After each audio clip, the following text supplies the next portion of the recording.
በአሁኑ ሰዓት አብዛኛው ሰው በሚባል ደረጃ ስራዎችን ቢሮ ላይ ተቀጥሮ መስራት አይፈልግም። ትላልቅ የሚባሉ ድርጅቶች ራሱ በአውሮፓ ውስጥ የሚገኙት ሰዎችን ቢሮ ላይ ከመቅጠር ይልቅ ኦንላይን ላይ ነው በፍሪላንሰር ስራዎቻችሁን የሚያሰሩት እና እናንተም ያላችሁን ስኪል በመጠቀም ለምሳሌ ግራፊክስ ዲዛይነር፣ ቪዲዮ ኤዲቲንግ፣ ዌብሳይት ዴቨሎፐር እና የመሳሰሉት ስኪሎች ካላችሁ በቀላሉ አፕላይ በማድረግ ስራዎችን የምታገኙበትን ምርጥ የሆነ ዌብሳይት ነው ዛሬ ይዤላችሁ የመጣሁት። ልክ እንደ አፕወርክ አይነት ዌብሳይት ነው። ያላችሁን ስኪል ተጠቅማችሁ እዚህ ዌብሳይት ላይ አፕላይ በማድረግ ገንዘቦችን መስራት ትችላላችሁ ማለት ነው። እና እንዴት አድርጋችሁ አፕላይ እንደምታደርጉ በዛሬ ቪዲዮ ላይ አንድ ባንድ አሳያችኋለሁ። ስለሚጠቅማችሁ ሁላችሁም ላይክ አድርጋችሁ መጀመራችሁ እንዳረሱ። እስቲ ይሄን ቪዲዮ 200 ላይክ እናስገባው። እንደዚሁም ለዚህ ቻናል አዲስ ሆናችሁ ኦንላይን እና ክሪፕቶ ነክ መረጃዎችን በየዕለቱ ለማግኘት ሰብስክራይብ በማድረግ የኛ ፋሚሊ መሆን ትችላላችሁ። ዛሬ ማቀርብላችሁ መረጃ ስለሚጠቅማችሁ መጨረሻው ድረስ መከታተላችሁ እንዳረሱ። ሶ ፋሚሊ ቀጥታ ወደ ጉግል ክሮም ብራውዘራችሁ ትገባላችሁ። በስልክ የሚሰሩ ሰዎች ቀጥታ ወደ ክሮም ብራውዘራችሁ ትገባላችሁ።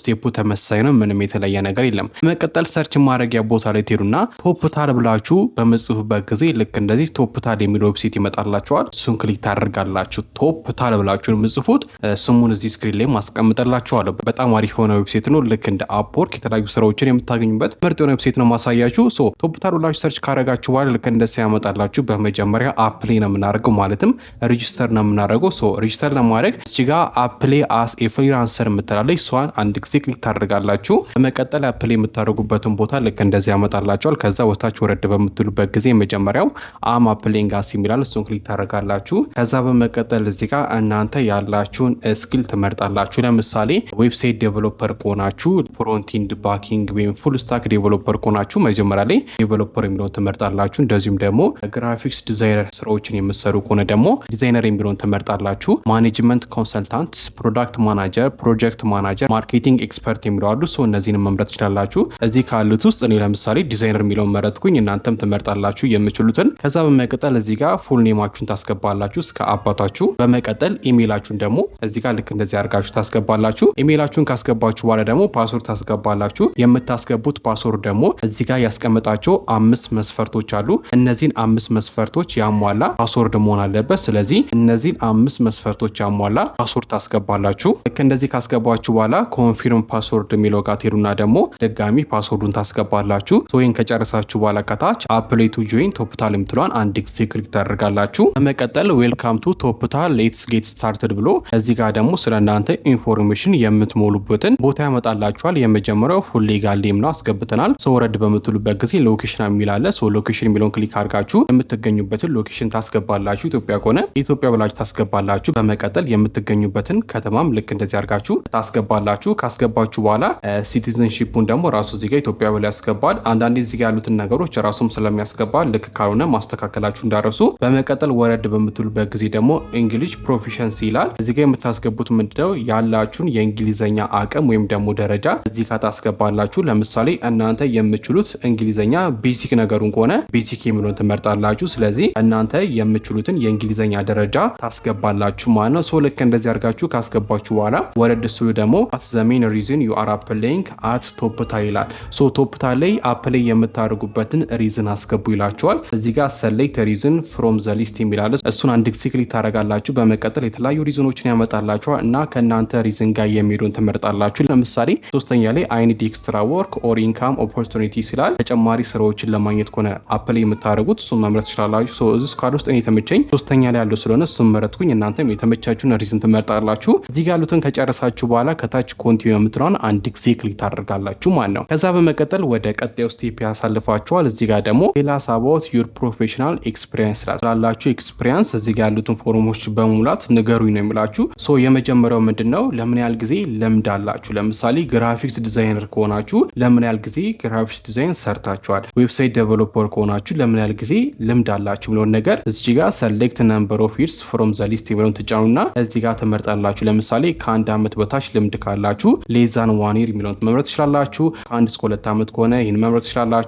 1 to 3 ይርስ የሚል አለ፣ 3 to 5 ይርስ የሚል አለ። ሶ እዚህ ጋር እናንተ ለምን ያህል ጊዜ ልምድ እንዳላችሁ ትመርጣላችሁ ማለት ነው። ልክ እንደዚህ ከመረጣችሁ በኋላ እዚህ ጋር ደግሞ ፕራይመሪ ጆብ ኢንተረስት የሚል አለ። ይህ ደግሞ ምንድነው? ለምሳሌ እናንተ የመረጣችሁት ግራፊክስ ዲዛይነር ከሆነ ዲዛይነር የሚለውን ከመረጣችሁ በግራፊክስ ዲዛይነር ስር የሚገኙትን የተለያዩ ስራዎችን በዝርዝር እዚህ ጋር ያመጣላችኋል። ሶ ከነዚህ ውስጥ እናንተ ቅድሚያ ሰጥታችሁት በዋነኝነት የምትሰሩትን የመጀመሪያ ስራችሁን ነው የምመርጡት። ለምሳሌ እኔ ግራፊክስ ዲዛይን የሚለውን ስለመረጥኩኝ በሱ ስር የሚገኙትን የተለያዩ ስራዎችን አምጥቶልኛል። እንደ ብራንዲንግ፣ ፕሮዳክት ዲዛይን፣ ዩአይ ዩኤክስ ዲዛይን አለ። ሶ ከነዚህ ውስጥ እኔ መጀመሪያ ቅድሚያ የምሰራውን እመርጥለታለሁ። ለምሳሌ ብራንዲንግ ከሆነ ብራንዲንግ እመርጣለሁ። በተመሳሳይ ዌብሳይት ዴቨሎፐር የሚለውን ከመረጣችሁ ፍሮንት ነው ኢንድ ነው የሚለውን ነገር ምናምን እዚህ ጋር ስመርጣችኋል። እናንተ በዋነኝነት የምትሰሩትን ትመርጣላችሁ ማለት ነው። በመቀጠል ይርስ ኦፍ ኤክስፒሪየንስ ኢን ፕራይመሪ ጆብ ኢንተረስት እዚህ ጋር የመረጣችሁት ስራ አለ አይደለ?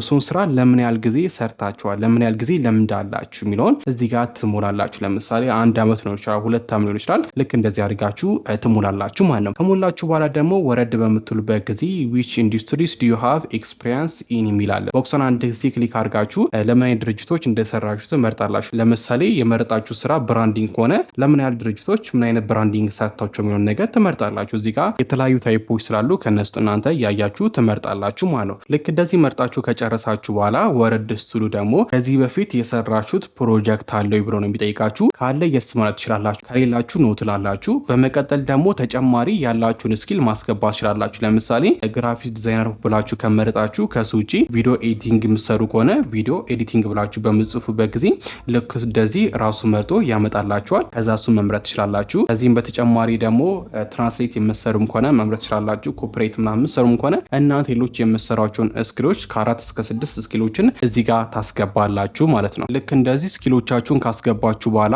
ወረድ በምትሉበት ጊዜ ደግሞ which type of job commitment do you prefer ይህ ምንድነው? በሳምንት ውስጥ ለምን ያህል ሰዓታት ነው የምትሰሩት ነው። እዚህ ጋር በ3 ከፍላችኋል። የመጀመሪያው ፉል ታይም ነው፣ በሳምንት ለ40 ሰዓታት የምትሰሩ ከሆነ ትመርጣላችሁ። ሁለተኛው ፓርት ታይም ነው፣ በሳምንት ለ20 ሰዓት። ሶስተኛው ደግሞ ሃውዲ ነው፣ በሳምንት ለ10 ሰዓታት። ከነሱ ሪኮመንድ ያደረጋችሁ የመጀመሪያው ፉል ታይም የሚለው ነው። እሱን ትመርጣላችሁ። በመቀጠል ወረድ በምትሉበት ጊዜ ደግሞ what's your preferred hourly rate in US dollars ይላል።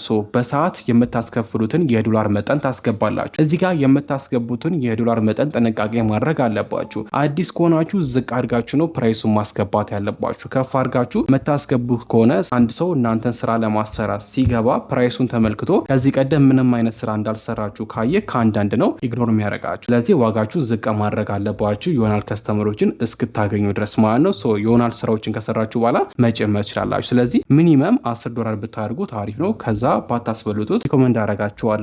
ልክ እንደዚህ አድርጋችሁ ፕራይሱን ካስገባችሁ በኋላ እዚህ ጋር ደግሞ ኦፕሽናል ናችሁ እንዳለ አለመሙላትም ትችላላችሁ። ከፈለጋችሁ መሙላት ትችላላችሁ። እነዚህን ከጨረሳችሁ በኋላ ከታች ኮንቲኒው የምትሏን አንድ ጊዜ ክሊክ ታደርጋላችሁ። ከዛ በመቀጠል ቀጣዩ ስቴፕ ደግሞ ሴት አፕ ዩር ፕሮፌሽናል ፕሮፋይል ነው። የእናንተን ፕሮፌሽናል ፕሮፋይል እዚህ ጋር ታስገባላችሁ ማለት ነው። ስለዚህ የፕላስ ምልክቷን አንድ ጊዜ ክሊክ አድርጋችሁ ያዘጋጃችሁትን ፕሮፋይል ፎቶ ታስገባላችሁ። በመቀጠል እዚህ ጋር በፎቶ ስትሬት እንዲመጣች ሰርኩላ በፊታችሁ ስትሬት እዚህ ጋር ያለችዋል ልክ እንደዚህ ዙም ኢን እና ዙም አውት እያደረጋችሁ ታስተካክላላችሁ ማለት ነው። ልክ እንደዚህ አስተካክላችሁ ከጨረሳችሁ በኋላ ሴቭ መትናን ዲክሲ ክሊክ ታደርጋላችሁ። በመቀጠል ያስገባችሁትን ፕሮፋይል ይቀበላችኋል። ከዛ ወረድ ስትሉ ደግሞ ሪዚም ታስገባላችሁ። ሪዚም ማለት ምንድነው? ስለመሰሩ ስራ እንደ ሲቪ ነገር ማለት ነው። ሲቪ ወይም ደግሞ ፖርትፎሊዮ ካላችሁ እሱን በፒዲኤፍ ታስገባላችሁ ማለት ነው። ስለዚህ አፕሎድ የምትሏን ተጭናችሁ ታስገባላችሁ ማለት ነው። ካስገባችሁ በኋላ ልክ እንደዚህ ያመጣላችኋል። በመቀጠል እነዚህን ከጨረሳችሁ በኋላ እንደምታዩት 100% ኮምፕሊት ይላችኋል። ከዛ ከዚች ጋር ያለችዋን ፊኒሽ የምትሏን አንድ ጊዜ ክሊክ ታደርጋላችሁ። በመቀጠል እንደምታዩት ሪቪው ዩር አፕሊኬሽን ያል አሁን ሪቪው እየተደረገ ነው ያለው። ስለዚህ ይሆናል ሪቪው ካደረጉ በኋላ አፕሩቭ የሚያደርጉ ይሆናል እና ወደታችሁ ረድ በምትሉበት ጊዜ ሴንድ አፕሊኬሽን የሚላለ እሱን በምትጫኑበት ጊዜ ቀጥታ በኢሜይላችሁ የሚልክላችሁ ኮንፈርሜሽን ሊንክ አለ። ስለዚህ ቀጥታ ወደ ኢሜይላችሁ ትገባላችሁ። በመቀጠል መጀመሪያ ላይ እንደምታዩት ቶፕታል ብሎ የተለከላችሁ ኢሜይል አለ። እሱን ትከፍታላችሁ። በምትከፍቱበት ጊዜ ቱ ቬሪፋይ ዩር ኢሜይል አድሬስ ብሎ ፕሊዝ ክሊክ ዘ ፎሎዊንግ ሊንክ ብሎ ሊንኳን አንድ ጊዜ ክሊክ ታደርጋላችሁ። ሊንክ የምትሏን እዚች ጋር እንደምታዩት ከጁን 10 በፊት አንድ ቀን ባልሞላ ጊዜ ውስጥ ማለት ነው ተመልክተን ሪዛልቱን የምናሳውቅ ይሆናል ብሎኛል። በአጭር ሰዓት ውስጥ አፕሊኬሽናችሁን ያስገባችሁትን ኢንፎርሜሽኖች ተመልክተው ገምግመው አፕሩቭ የሚያደርጓችሁ ከሆነ አፕሩቭ ያደርጓችኋል። እንደዚህም ደግሞ የሚስተካከል ነገርም ካለ እዛው በኢሜይላችሁ ሁሉም ነገር የሚያሳውቃችሁ ይሆናል ማለት ነው። በዚህ መንገድ አፕላይ አድርጋችሁ ከተቀበሏችሁ በኋላ ቀጣዩ ስቴፕ የሚሆነው ደግሞ ምንድነው? እንዴት አድርገን ስራዎችን የምናገኙ ስራዎችን ካገኘንና ገንዘቦችን ካገኘንስ በኋላ እንዴት አድርገን ነው ገንዘቡን ማውጣት የምንችለው የምንችለው። እነዚህ ነገሮች ደግሞ ቀጣይ ቪዲዮዎች የመሰራላችሁ ይሆናል። እኔም እንደምታዩት ከእናንተ ኮን የከፈትኩት እና ከተቀበሉኝ በኋላ እያንዳንዱን ነገር ስቴፕ ባይ ስቴፕ በየጊዜው ቪዲዮ እየሰራው የማሳያችሁ ይሆናል። በዚህ መንገድ እናንተ አፕላይ ማድረግ ይችላላችሁ። ቀጣዩን ስቴፕን በራሳችሁ መንገድ መሞከር ይችላላችሁ። ሌሎች ቪዲዮዎች ስለምሰራላችሁ ሰብስክራይብ፣ ላይክ ማድረጋችሁ እንዳረሱ እንደሚጠቅማችሁ እርግጠኛ ነኝ። በቀጣይ ቪዲዮ እስከምንገናኝ ይመቻችሁ።